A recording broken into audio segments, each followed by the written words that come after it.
நீங்க மட்டும் இல்லைன்னா இவங்களாம் சேர்ந்து அந்த பொம்பளை நான் தான் கீழே பிடிச்சி தள்ளி விட்டேன்னு கேஸை க்ளோஸ் பண்ணிருப்பாங்க சார். சார்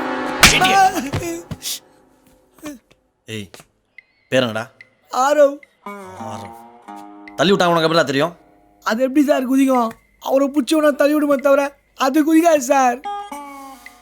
அவர் ஒய்ஃப் உனக்கு எப்படி தெரியும்? தெரியும் சார். ஆனா நேற்று காலையில இருந்து நான் உள்ளதான் சார் இருக்கேன். அவர் ஒய்ஃபோட உனக்கு எப்படி பழக்கம்?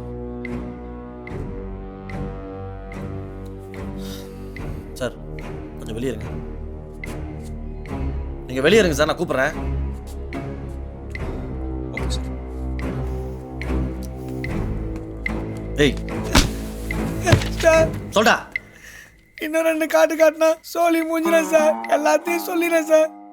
போன ஜென்மம் ஆகும் சொல்லிடுறேன் சார். அது ஜிம்ல சார் பழக்கம். முதல்ல குரூப் சாட்ல ஆரம்பிச்சு அப்புறம் பிரைவேட் மெசேஜா கன்வெர்ட் ஆயிடுச்சு சார்.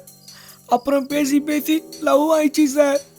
அவங்க புருஷன் போனை கண்டுபிடிச்சதுல இருந்து நேரில் தான் சார் போய் பேசிக்கிறோம். அந்த பொண்ணு நான் வரும்போதெல்லாம் சிசிடிவி கேமராவை ஆஃப் பண்ணிடுறேன் sir. CCTV as per time table இனி நாங்கள் போனோம். நல்ல வேலை ஐயா காப்பாற்றிட்டாரு. நீ எதுக்குடா உள்ள வந்த?